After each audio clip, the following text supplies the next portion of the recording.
তাহলে চলি গেল কোনো কইল না কৌগান না কোক সেটা আমি মোক ডাকে আনে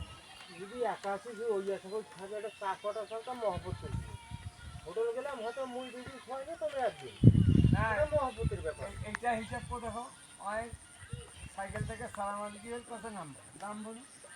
নাম দিয়ে কবে কেমন রাখেন আসি ভালো তোমরা আসি আবার চলা বল তোমরা যদি করো আসি আর চারটা করবে বুঝলি চা খাওয়া দাওয়া তোমরা যদি সুস্থ চলে যাও এটা কেমন হবে এইরকম হচ্ছে ব্যাপার ওটা ফিরলে তোর ছোট ছোলাট আছে না বাবু এই জন্য তুমি করো কি কোনো আমি চায়ে খাও তুমি ভূপে তাহলে চলে গেল কোনো কইল না কৌগান না কোক সেটা আমি মোক ডাকে আনে যদি একা আছি যে ওই সকল থাকে একটা চা কটা সরকার মহব্বত চলবে